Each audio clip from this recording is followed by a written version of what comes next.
Just so you think you haven't been abandoned, the other sessions are winding up, so it looks like we'll be going live here in just a second. Okay. Okay.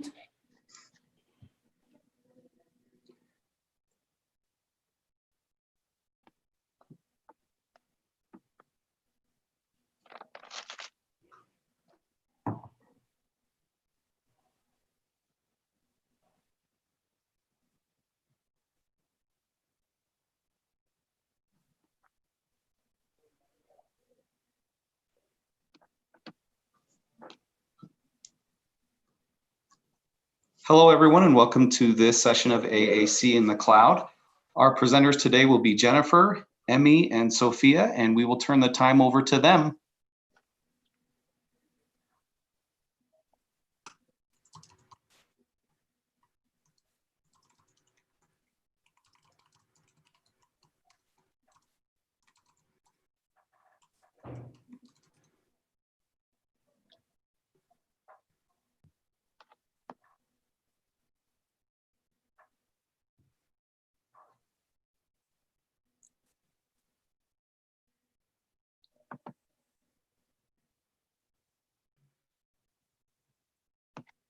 Okay, are you guys hearing me?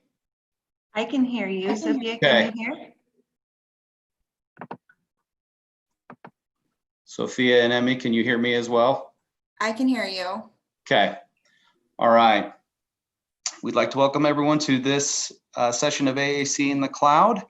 Our presenters will be Jennifer, Emi, and Sophia, and we want to turn the time over to them for their presentation at this time. So go ahead and take it away.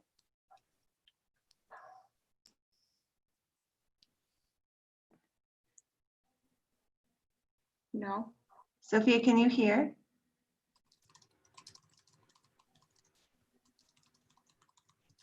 She can't hear anything.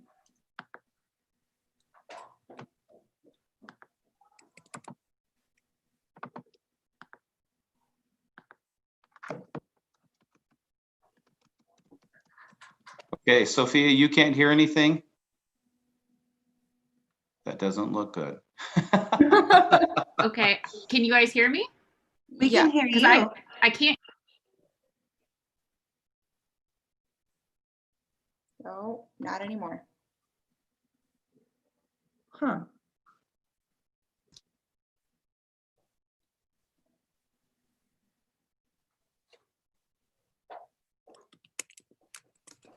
All right, well, you know what? I can start while Sophia gets this squared away. I'm sorry, guys. I can hear nothing, and so I'm wondering. Maybe log out and then log back in, like completely shut everything down and go back in maybe. Sophia, I think she may be having an internet thing because she's freezing up. Yeah. Okay, well, why don't I go ahead and I'll just get started and then Sophia can hop on. So I'm Jen, this is Sophia, and Emi's here too. We're just gonna cut our video so that we're not obstructing the slides and so you all can see. And Sophia can jump on when she gets her technical stuff kind of fixed. So we're here today.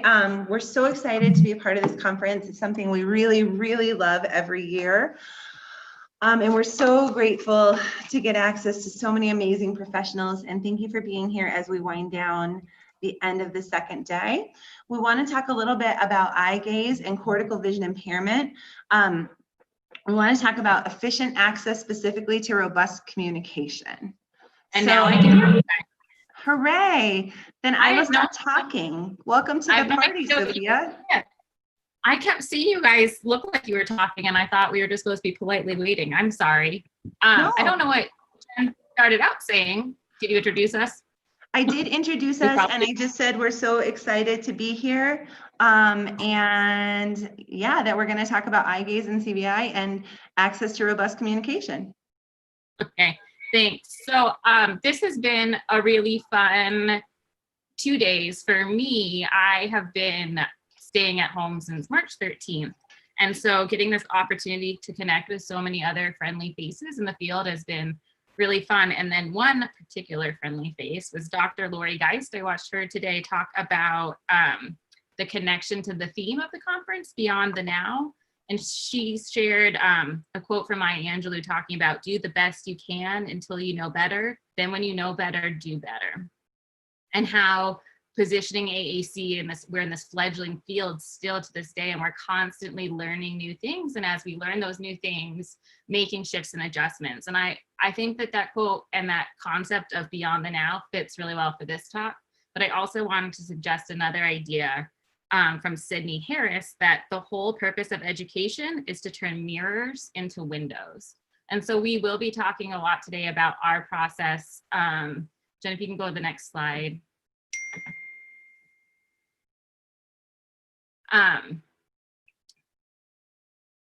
Our process, and I'm just going to turn my video off so it's not distracting, but our process working together, the three of us are all speech and language pathologists, and we worked together at Inspiring Talkers. I'm now currently a PhD student and research assistant at the University of North Carolina at Chapel Hill and in the Center for Literacy and Disability Studies.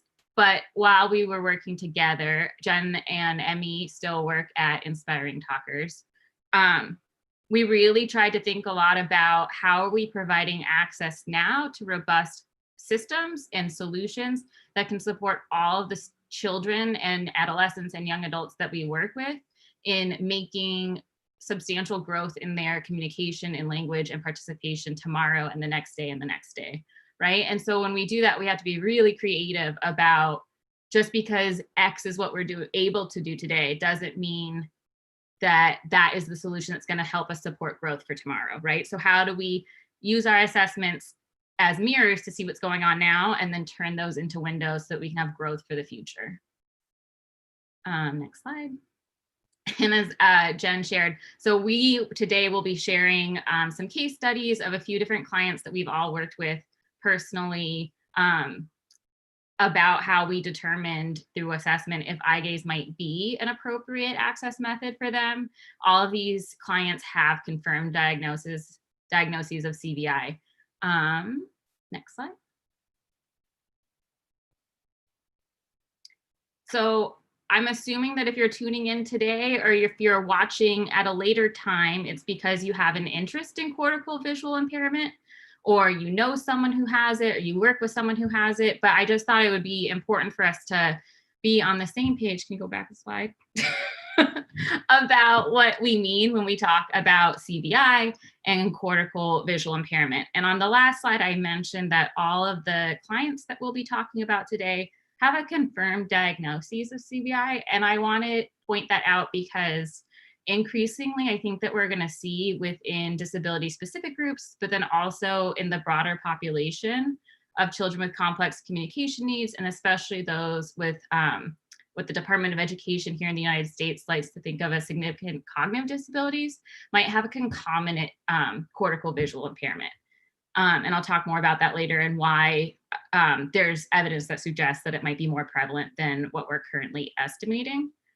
But the important thing to remember is that CVI is a neurologically based vision impairment.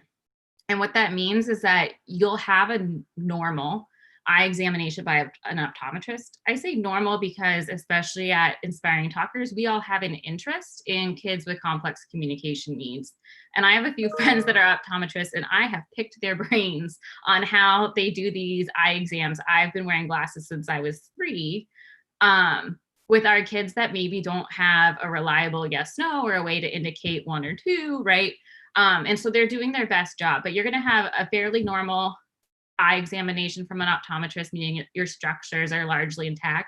You can have a concomitant structural difference or impediment or disability that is diagnosed by the optometrist, but it's not necessarily there with the CVI.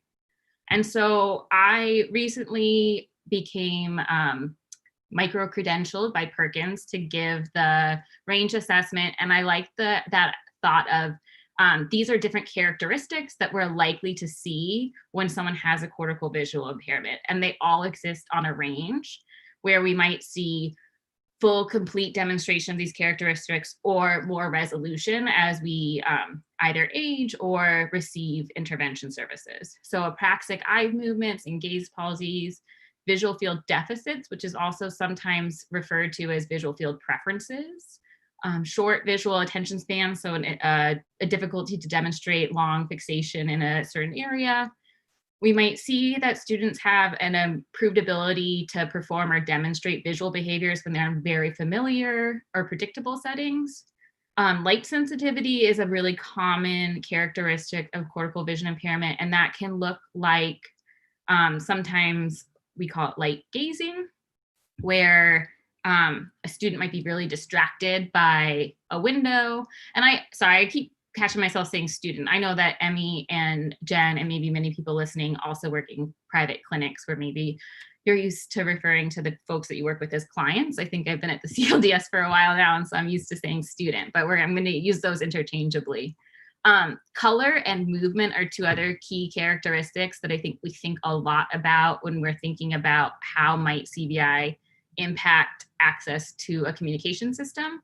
Color, when it is most prevalent as a characteristic of CVI, is seen as a preference for maybe a single or a limited range of colors. And when we say preference, it means we see that behavioral indication that someone is looking, maybe they're turning or fixating explicitly on a single color, oftentimes red or yellow, or another bright color is that color. And then movement similarly, oftentimes when there's many presentations of cortical vision impairment, we see that children have a hard time fixating or attending to something unless it's in movement. Another thing that we see a lot that I think is so fascinating and don't quite understand also how it works on eye tracking devices, because it does, but is that use of peripheral vision. You know, a lot of kids that somehow it seems like, and we'll get into that more later, that maybe they couldn't possibly be accessing their device, and then they are.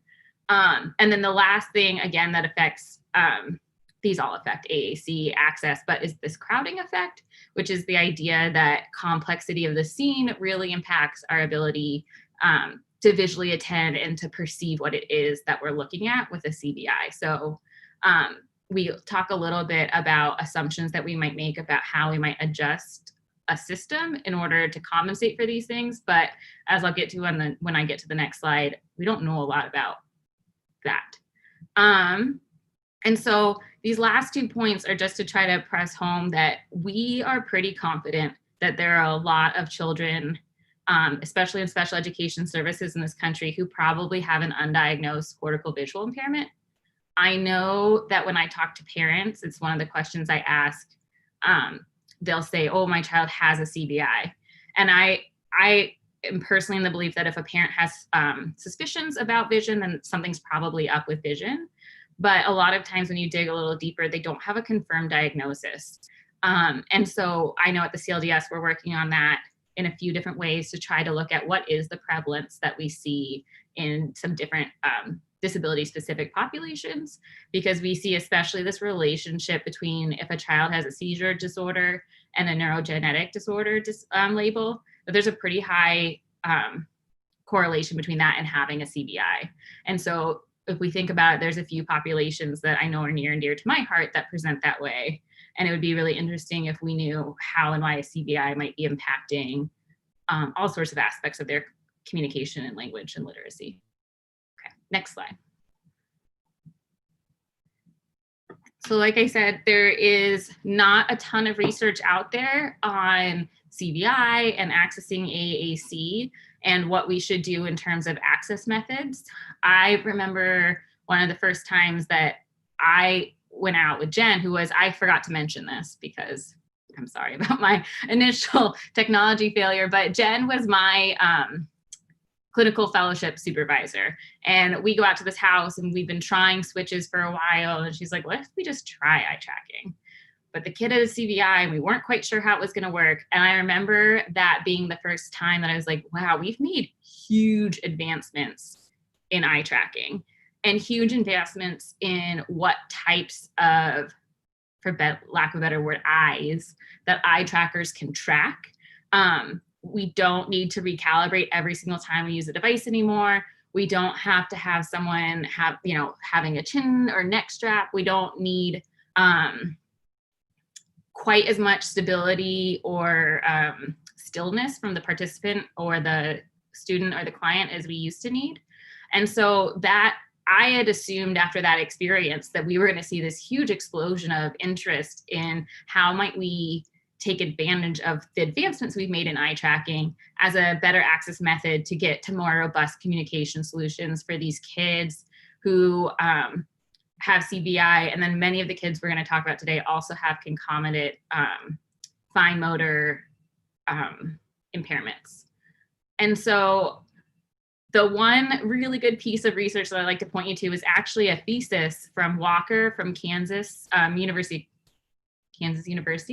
And she talked about this case study of Jacob, who they didn't even introduce eye gaze to until he was 13 years old.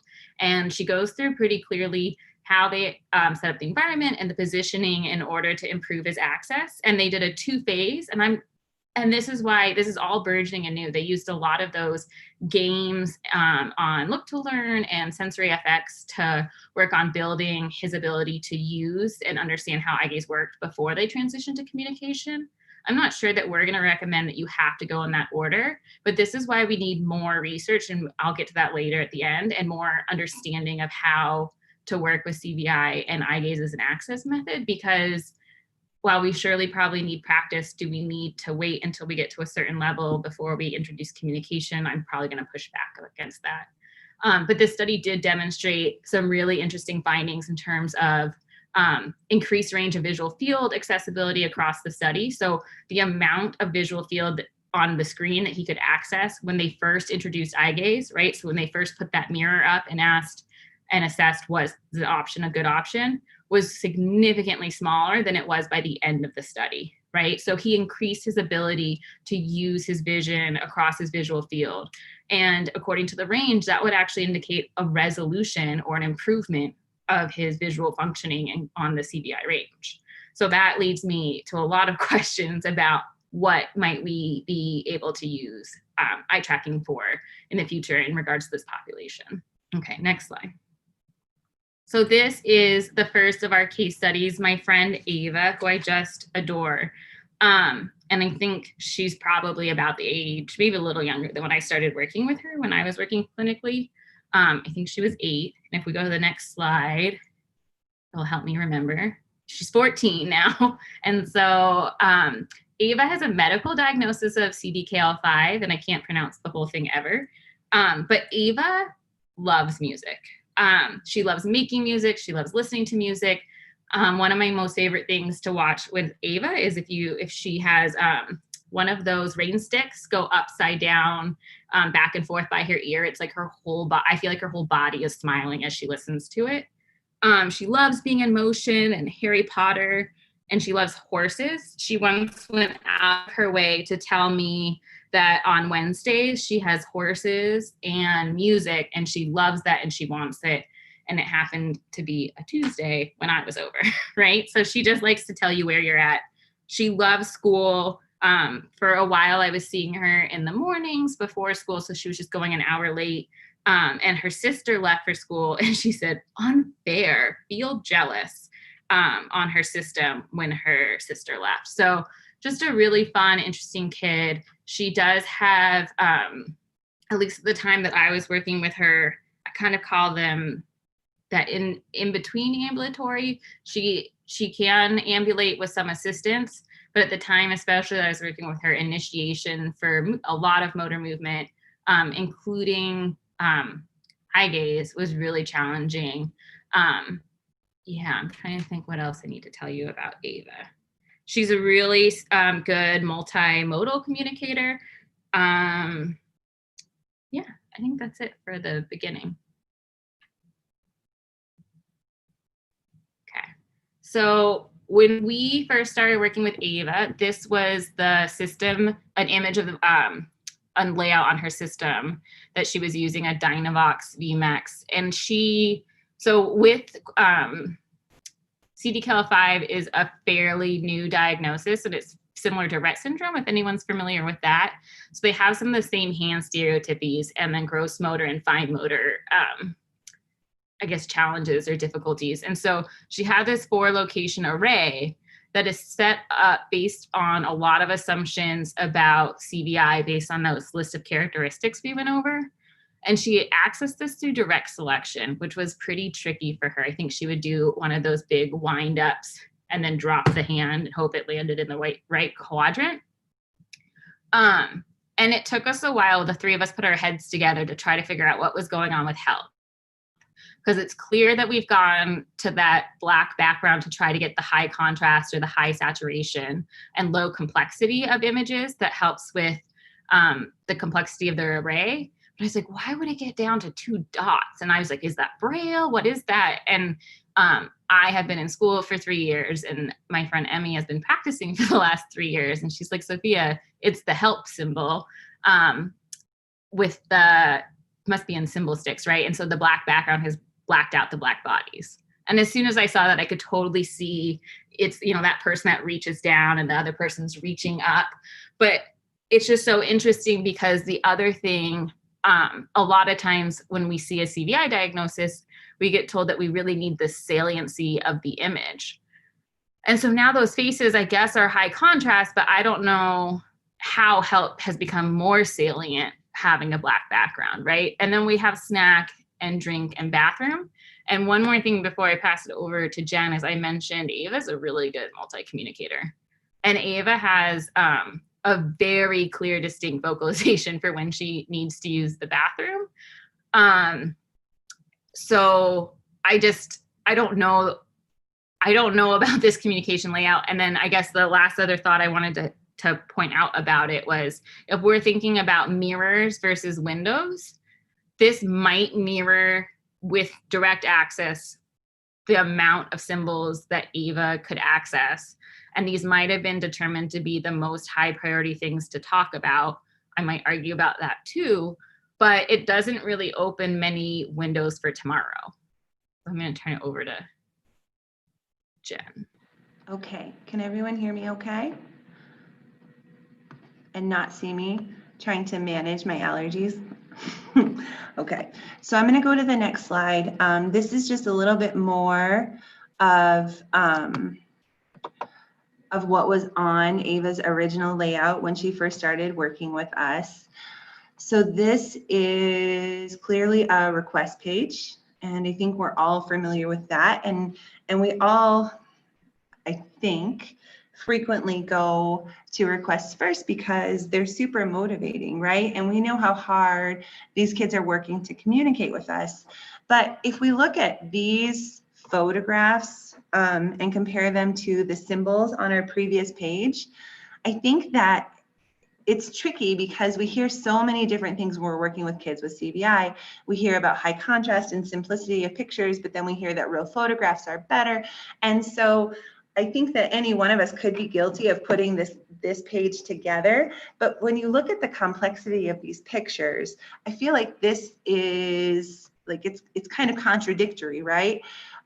So, and the other piece of it is Ava is pretty capable of accessing her home to get to many of these things on her own.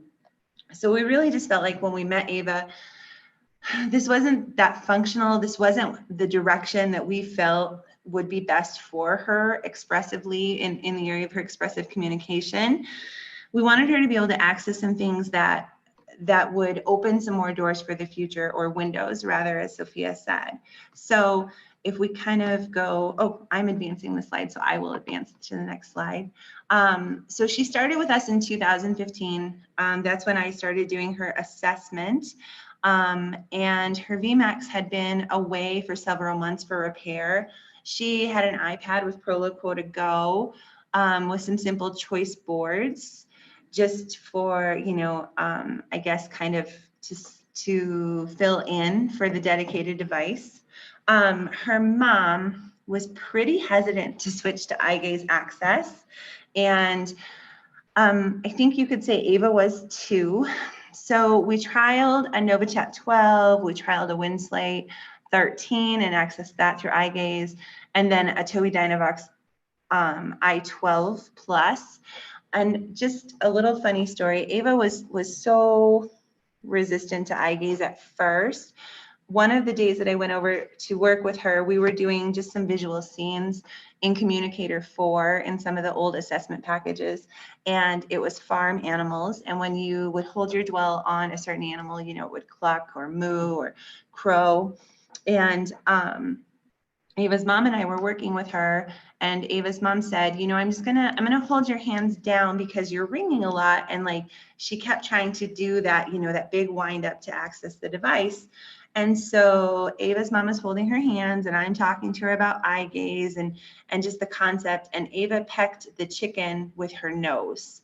So that's how determined she was to access, and just so you all know too, how hard that concept of using your eyes to emulate a mouse on a screen, how hard that concept is to understand when you've always done direct selection and you're 8. Okay, so we started eye gaze trials in 2015. It wasn't immediately successful, but she really enjoyed games and cause effect software. She still really preferred to use her hands to access her communication pages, but we did diagnostic trials weekly for months, and we decided to start with a 12 location layout. Some of you may remember that, like preschool 12 that was in Communicator 4. So we took that and we modified it to make it age appropriate. But then over the years, I actually stopped working with her therapeutically, and Sofia took her and moved her up to a custom 20 location layout in Communicator 5. And this is, and Sofia, you can maybe help me. This is from Sonaflex, I believe, and modified stuff from Sonaflex. It wasn't the Sonaflex. It was like that other similar one out at the same time, but okay. Close enough. Yeah, well, so somewhere in that ballpark. But so essentially, like, Sofia did the same thing where she started with a vocabulary shell and then just modified it as appropriate so that Ava could say things to us. Like, one of her favorite things to say on this layout is that she feels diabolical. And Ava is unique in that she has worked with all 3 of us. So then moving on to Ava today, I'm going to pass it over to Emi because that is Emi's department now. Hey guys, so I currently work with Ava, which is awesome. We started trialing devices again last year. Her i12 Plus was about 4 years old at the time, and it's currently hitting that 5-year mark. So when we trialed devices, we initially trialed the i12 Plus because the i13 hadn't come out yet. And we did the i12 Plus with both Grid 3 and Snap Plus Core first. We hadn't yet found out that we ultimately would not be able to get Grid 3 on a Tobii Dynavox device.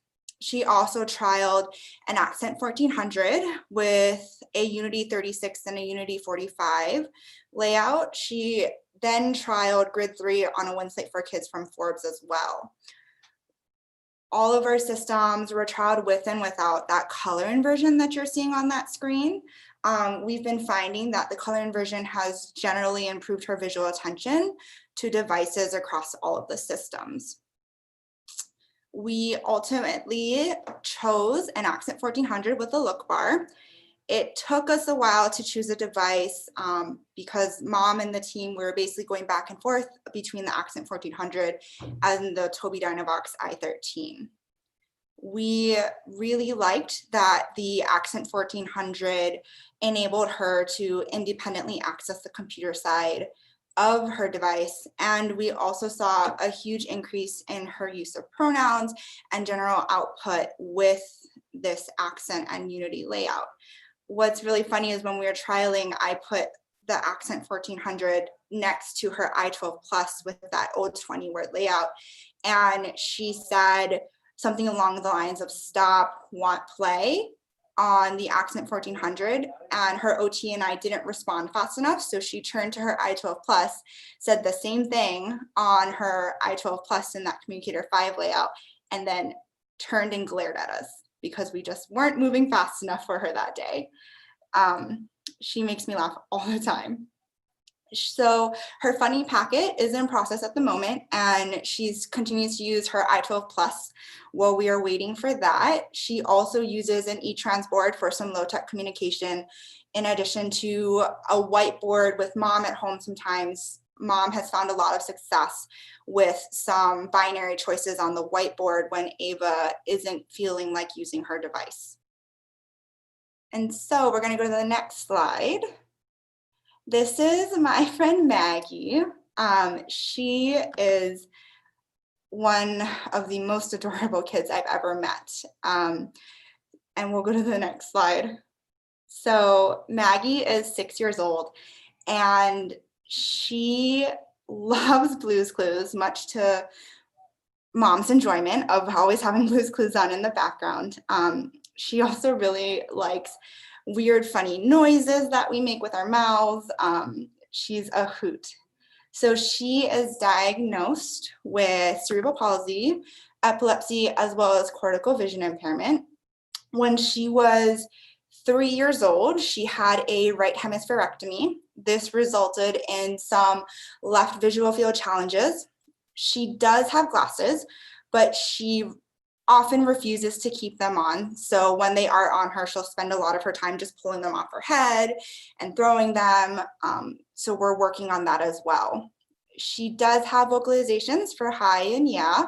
She will cry to indicate that she's not happy with something going on. And she also turns her head away as an indication of no. And we'll go to her next slide. So I met Maggie in actually August of last year, but I didn't start working with her until October. She was in a classroom with another one of my clients, and I kind of just had my eye watching her with her I-110. She had received her I-110 from Tobii Dynavox in April last year. It was highly customized to 6 locations and was primarily phrase-based. From what I remember, there was a button that said hi that navigated to a page with 6 of the people in her life, a button that said I want that navigated to some play items, some food items, and then there was a button that said all done. I don't really remember the other 3 that were there. She also had a key guard for that I-110, and it used to be mounted on her wheelchair, but that mount was lost. We'll see her use that I-110 in this video.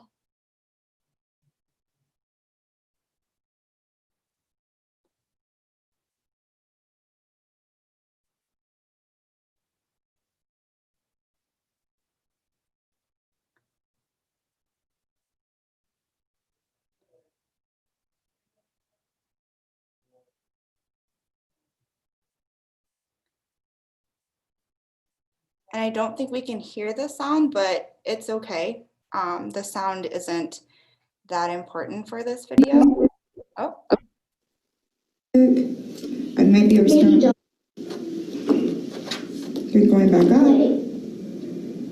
We can do swing. We can do music. I might be restoring. Turn up some beats for you. We're all the way on the right, huh? Right.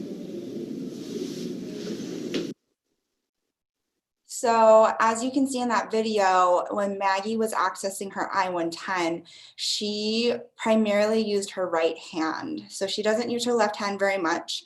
And the way that I was holding that I-110 in the center of her wheelchair like that, I based that on descriptions of where it was mounted when she did have that wheelchair mount.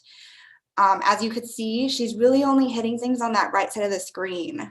I could get her over to that left side if I moved the device out of the center of her wheelchair. And then there wasn't a lot of that left to right movement so that she could really access the whole screen once it was moved to that side of her body.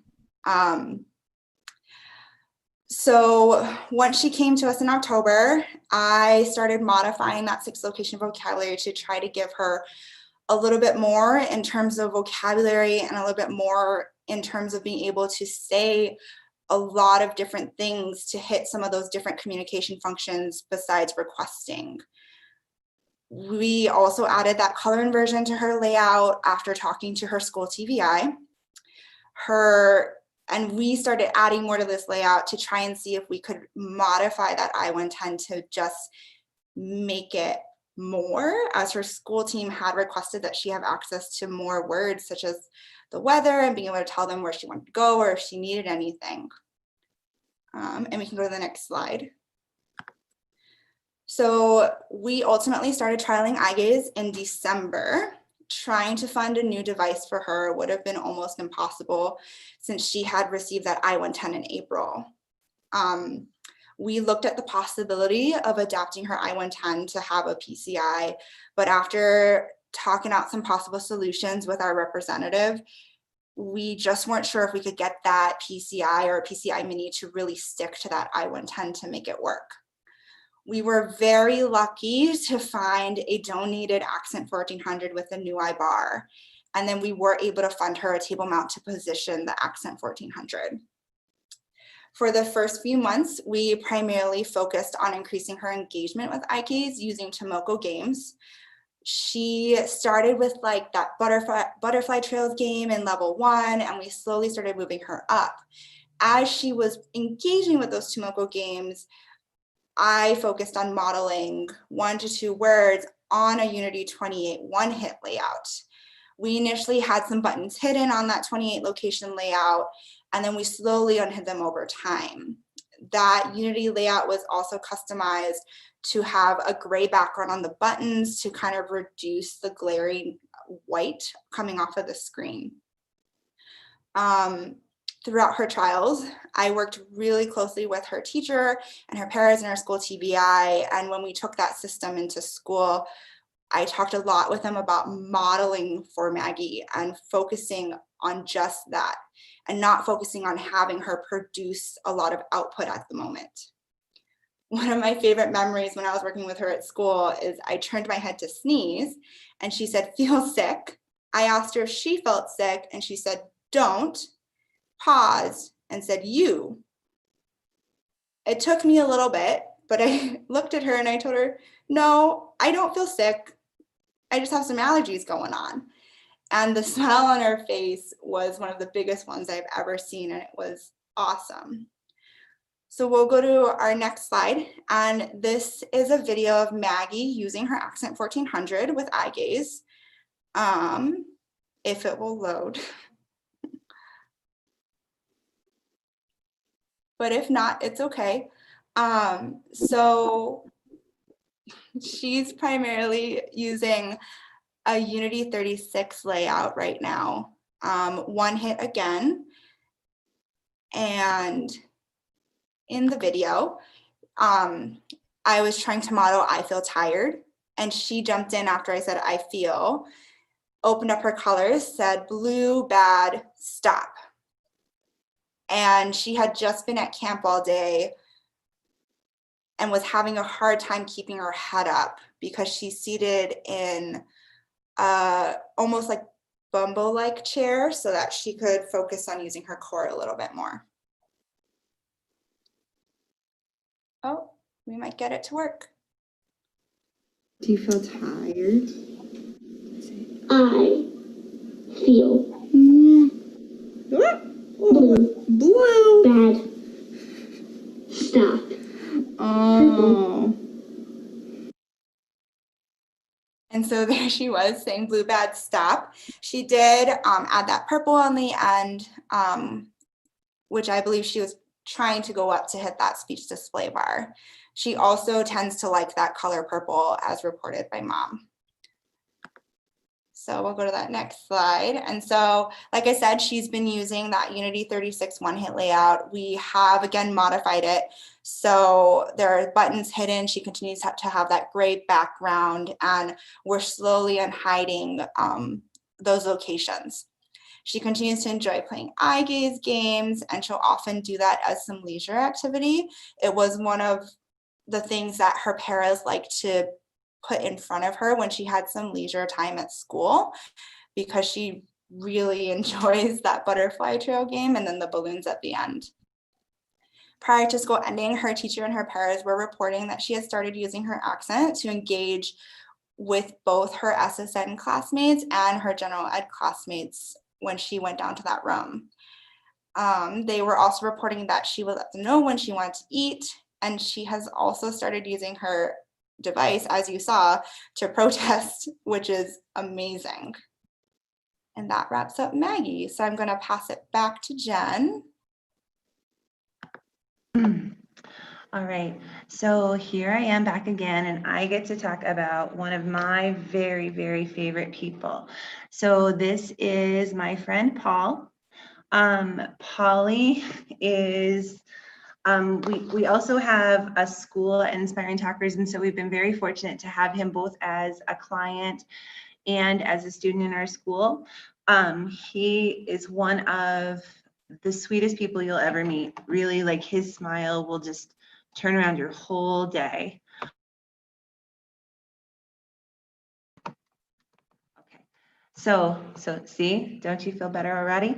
Paul is 10. He has diagnoses including cerebral palsy, CVI, strabismus, epilepsy, and then STX-BP1. At the time that he came to our practice, he could verbalize mom, and he had signs for more and all done, and he has a very reliable yes and no response. Reliable, not necessarily always traditional. He came to our practice, he already had a Tobii Dynavox i15 Plus, and he had a switch placement evaluation. He had a head switch, and he was working on single switch auditory scanning.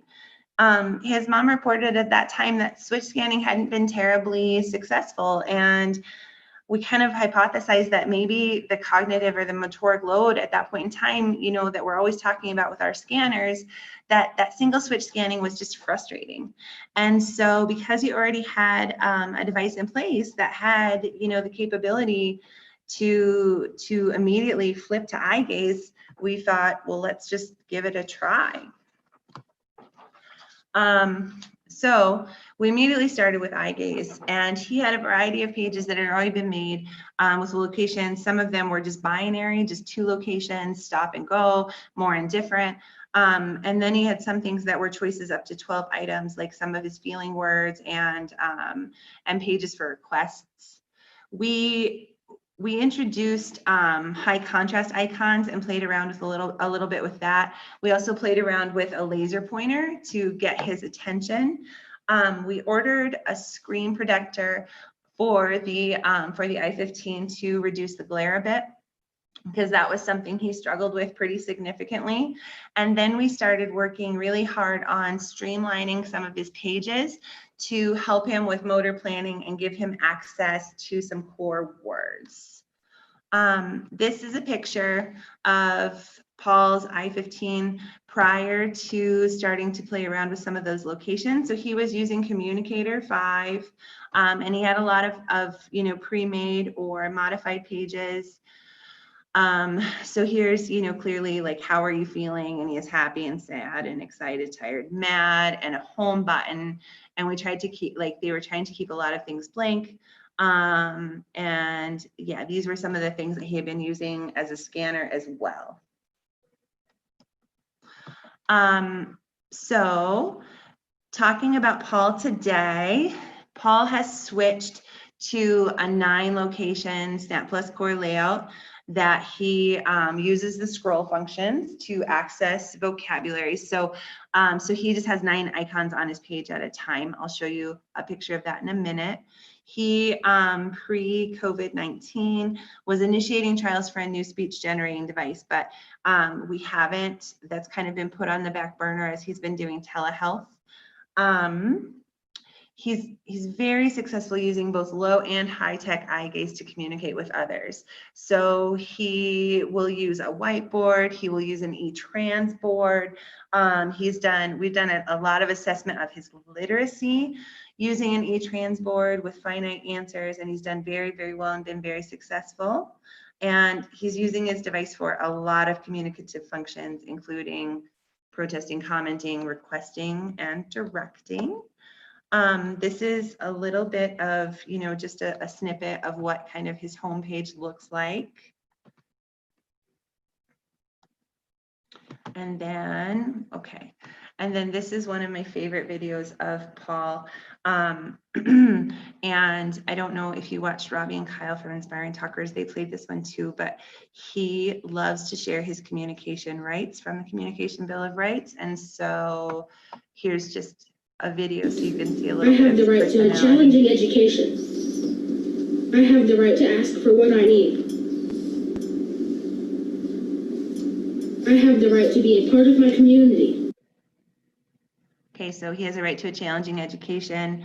He has a right to be a part of his community, and he has a right to ask for what he needs. All right, so with that, that's wrapping up Paul. I see there's a couple questions on Slack that I'll answer, and I'll pass it over to Sophia. You're going to answer them in Slack? Yes, ma'am. I see the question about calibrating is a good one, and we should have thought about addressing that a little bit more thoroughly here. And so I just wanted to hop in and talk about that a little bit, because the research does show for CVI that we might want to consider only calibrating to one eye.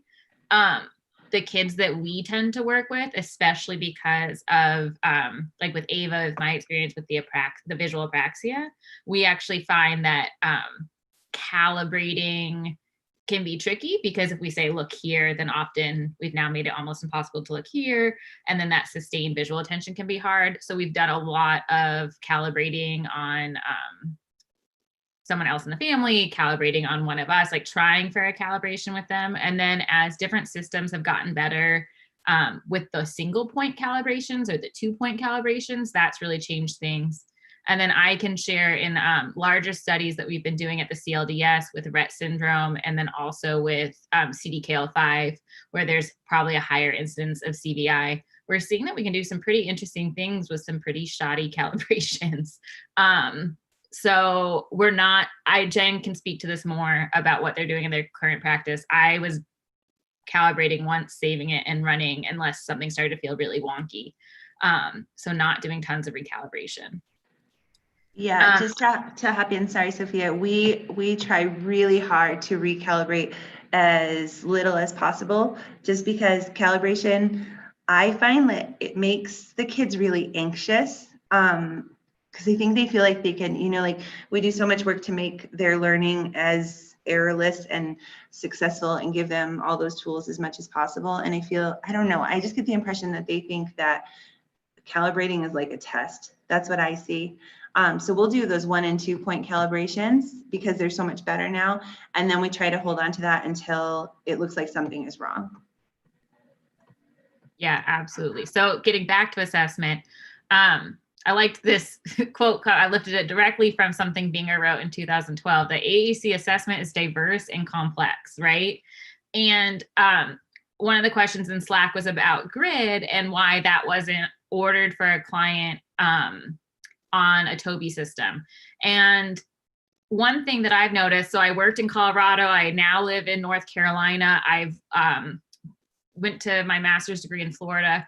I'm pretty interested in how funding accessibility in all of our different states really impacts decisions that we can make.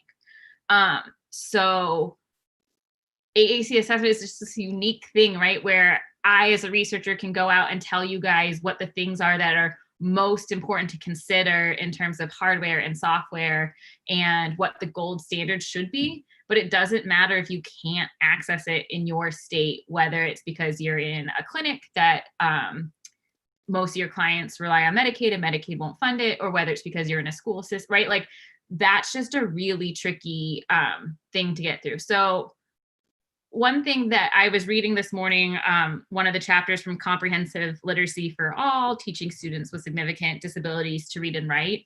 And in that, Dave Copenhaver and Karen Erickson talk about the SET framework in a way that I liked. And I think it's the way I've always thought about feature matching, but hadn't really quite linked that they're slightly different. And so sometimes I think feature matching really links us too much to that mirror metaphor, whereas the SET framework helps us to expand and think about the window of tomorrow, right? So in all three of these clients' cases, eye gaze was not the thing that on day one gave them the most success or the most access to being quote unquote accurate or independent or autonomous with their communication. But it was the thing out of all the access methods that we tried to high-tech aided AAC that got them access to the robust opportunity to use language, right? And then I know in the case of Ava, like we saw some really cool reactions from ophthalmologists, for instance, who a year after she used her eye gaze device would say, what's changed in her life? Like her eye functioning is really different. And that just suggests to me that there's something here that we need to be looking at, both on the practice and the research side about, I almost think of like oral rehab and hearing loss, where when we have ways of making that system attend to oral stimuli, then we see changes in listening function. Like, are there ways that we could actually use eye tracking not only as an access method to aided AAC, but also to help improve, right, our CVI characteristics. So those are all things that we're interested in. Oops, no, I can't advance. Oh yeah, and then here's my soapbox statement is don't rule out access method based on diagnosis. And this goes in the reverse too. I know that we've worked with clients, for instance, with SMA, where it's overwhelmingly suggests spinal muscular atrophy, overwhelmingly recommended to use eye gaze, and that has actually been a limiting factor for clients that we worked with. And direct selection actually gave them the most access to language, because for most kids, I'm doing an assessment, right, once or twice if we're doing it every 5 years. The rest of the time, I need to be a speech and language pathologist and be working on language with them in my capacity. So I see, repeat your difference between set and feature matching. I don't always remember what all the things in set stand for, but feature matching, I think, and this is where I have to be transparent that I'm still kind of a newbie to the field, generally speaking, because feature matching in my mind was comparing all of the different features, the environment, the parents' ability to use a device, what was going to happen in school. But I think that actually has way more to do with set framework, whereas feature matching oftentimes are these rigid grids. Jen, jump in if you want to correct me here, where you would like sit down and talk about all of the different things that help you be successful now. Whereas I think the set framework helps us to say, okay, what are the things that helps me be successful now? But what are all the things, the environments, the places that people have to interact with, the things that I need to do, that how do we find technology then that will help you be successful in the future in all those contexts? Yeah, I think, I mean, does that help, David? Because I think that is a really important, I think that's really important that we think about that in our assessments, and that we're coming back to that, you know, I mean, it lends itself really well to the participation model as well, you know, and just thinking about, we're not just trying to find a set of features on a machine. Like, this machine is intended to be a tool for a person, and that person is, you know, in our case, working in pediatrics, is usually young and going to change a lot over, if you look at 5 years, I'm assessing you when you're 8, I still need this device to be functional for you when you're 13. Does that help? I'm watching David is typing. And any other questions? I did, Sophia, want to go back to Karen had asked how we get them centered on the screen, and do we try to use the stronger eye? So almost every high-tech device. Okay, thank you, David. Thank you, and thank you so much for your question.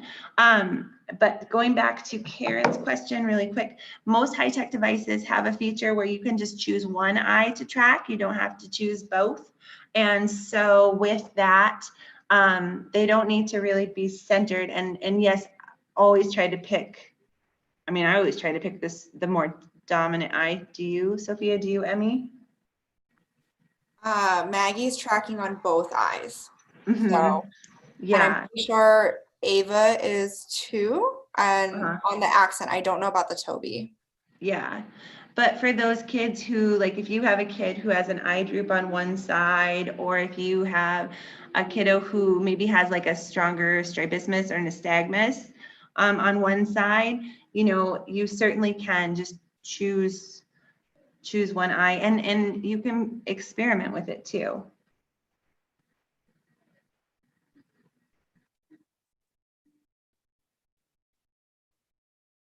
Okay, any other questions?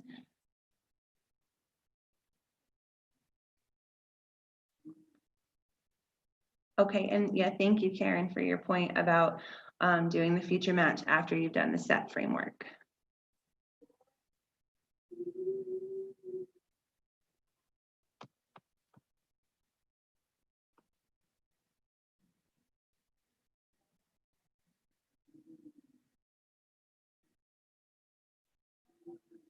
Yeah, oh, thank you, David. See, this is what is so fun about AAC in the cloud is there's so many wonderful professionals to share with. So I'm gonna pop back on video.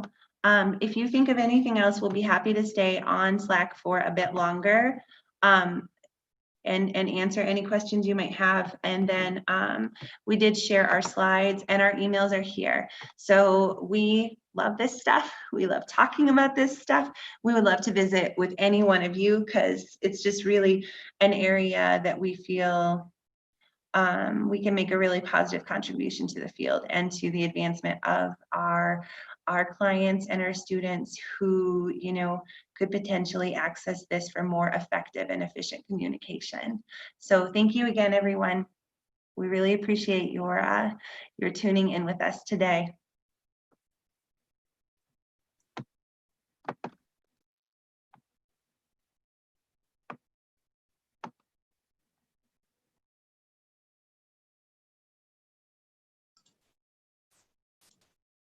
We want to thank everyone for attending this session of AAC in the Cloud. We want to thank Jennifer, Emi, and Sophia for their